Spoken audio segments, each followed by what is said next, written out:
Okay, so I've realised something while setting this video up. The only way I'm going to get through it is if I storm through it, so here we go.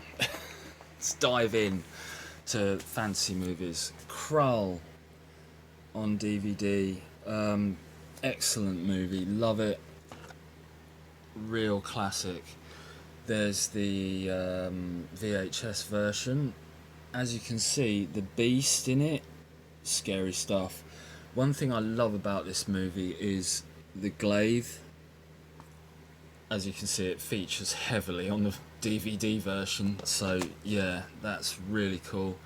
The Neverending Story trilogy, as you can see, original VHS there, and the DVD. I had to get the one thing I'll point out about this movie is the quality of film that they've shot it on is absolutely perfect. You don't get that nowadays. You get digital recordings. The film that Neverending Story is shot on is crystal clear, perfect, and it's absolutely wonderful for you know, the early 80s.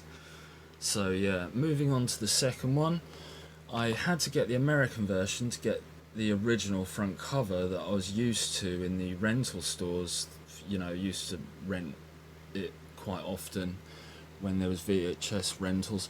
So I bought the Region 2 version in another language, and the same for the third one as well. The Adventures of Bastian, Escape from Fantasia.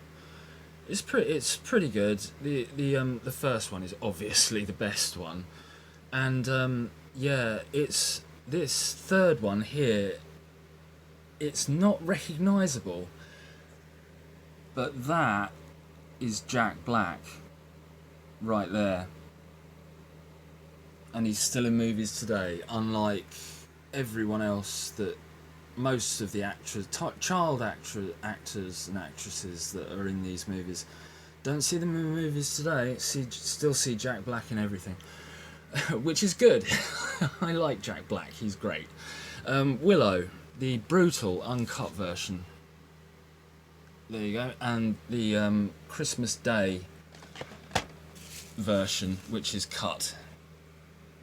There, that's the Christmas version. It used to be on every Christmas, so I watched it many times. And this is the special edition, which is much more brutal. It's had a lot more put into the battles.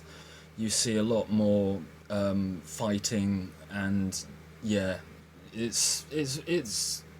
I think the uncut version, the special edition on DVD, is much better than the cut version, but it's just a bit more brutal. This Stargate director's cut, I'm deciding whether it's science fiction or fantasy. Original VHS. I'm thinking it's a bit of both. It's a bit of both. It's sci-fi and fantasy. Where do you draw the line? Come on, you tell me. Legend as well. Another great classic movie. Yeah, moving on. The Gate and The Gate 2. I like the first one. The second one still is really good. The first one though, that's brilliant. Absolutely brilliant. Yeah, it's more of a kid's horror fantasy, but it certainly works. Up here, if I go around, get the shadow out of the way. Bridge to Terabithia. That's a really good film. Yeah, it's getting on a bit now. I'm not sure if it's that well known, but it's a good film. It's a great film.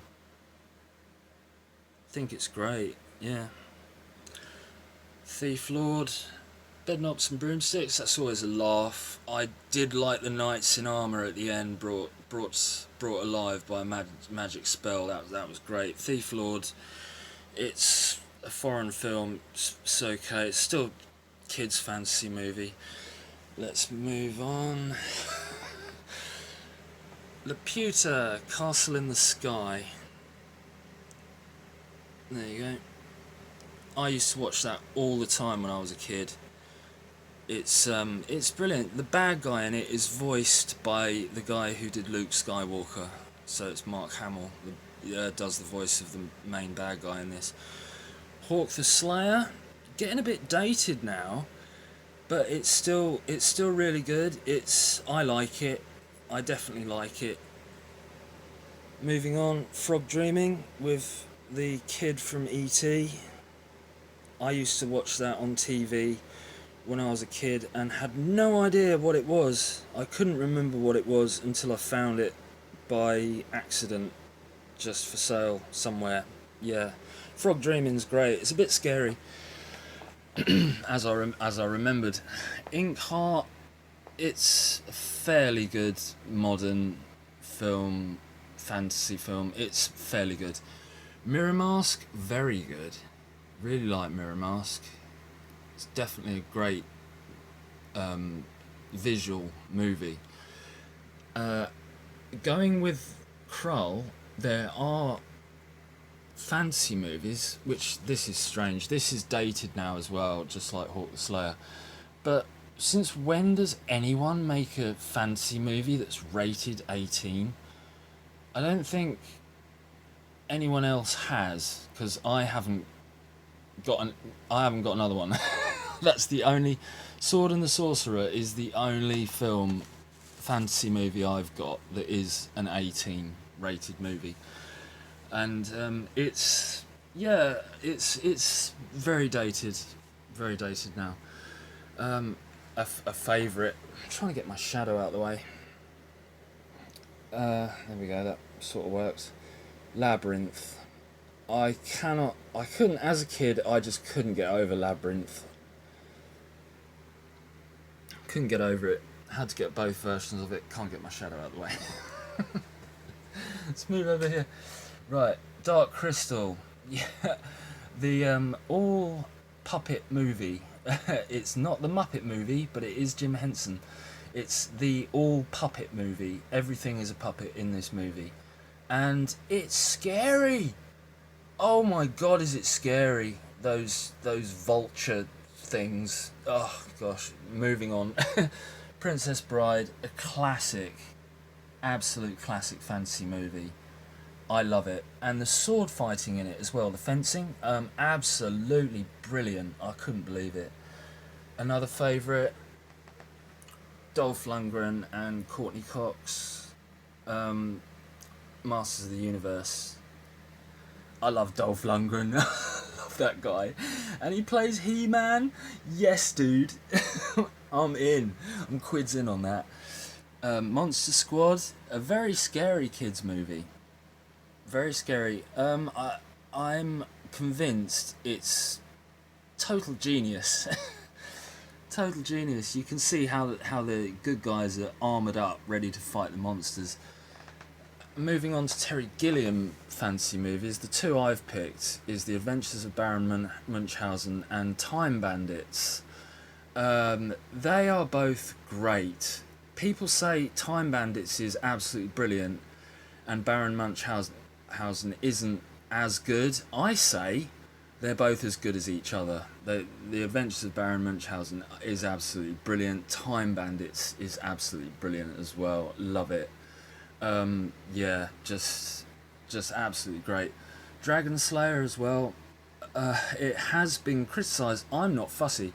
I absolutely love it, and some of the actors in it, the main actress in it, as well, Caitlin Clark, she's brilliant.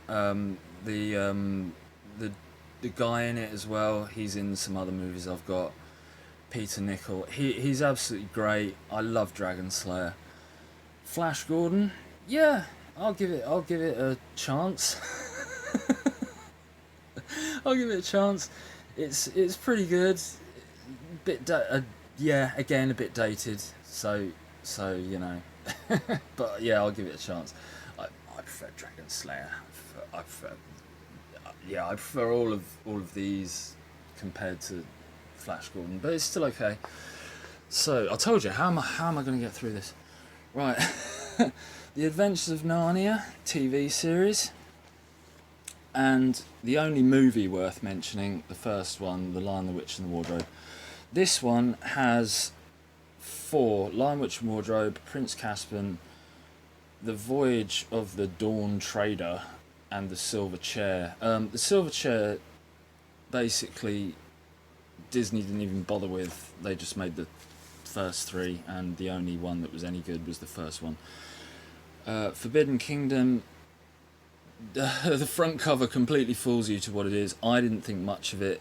These are more modern, so these movies anyway here are more modern. Stardust I did like. Yeah, that one's okay. I told you, how am I going to get through this? How am I going to get through this? Move. Spiderwick Chronicles, loved it. Yeah, I absolutely loved that. It's a proper good fantasy film. Modern, scary. Yeah, scary. Where the Wild Things Are, definitely a good one. I remember reading the book as a kid, so when the movie came out, I was all in for it. Peter Pan. There's been loads of renditions of Peter Pan, and as a sequel that doesn't really fit because they're done by different directors who want to tell their own stories, but you know, they're nearly one leads on from the other. So this one was done after Hook, so obviously, and of 2 different directors want to tell 2 different stories. This is the best version of Peter Pan that I can find, having seen most of them, nearly all of them. And Hook is obviously a made-up sequel, which is brilliant, love it, absolutely great. Some more modern stuff that isn't so good is Seventh Son. Yeah, it's good for a watch. Sorcerer's Apprentice, it's still good for a watch, more than Seventh Son, probably good for 2 watches. Moving on to another one that people didn't really like is Mortal Engines. I thought it was interesting. I thought it was an interesting concept.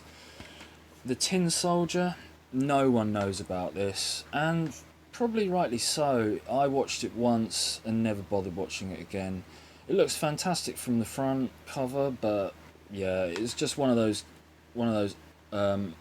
old fantasy movies that didn't really make it anywhere. Jack the Giant Slayer, I do like this one. Yeah, great fantasy movie.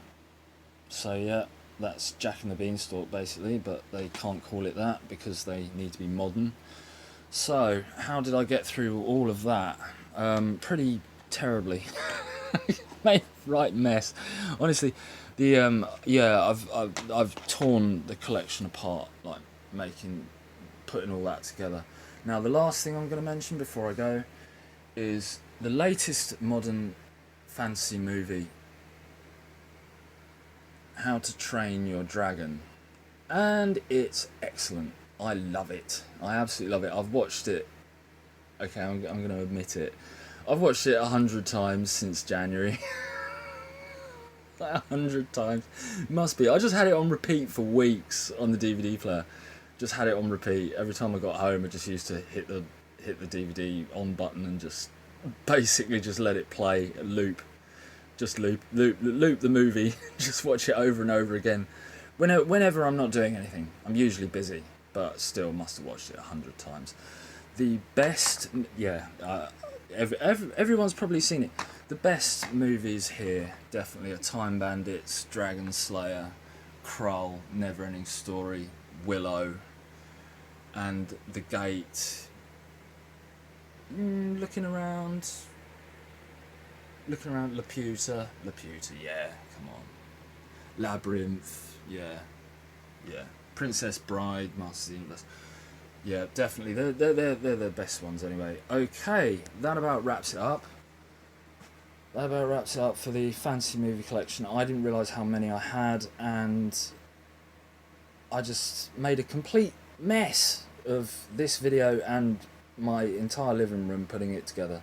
So I hope people can appreciate that. Okay, that's me signing out on fantasy movies that are worth watching. Most of them. Okay, bye-bye.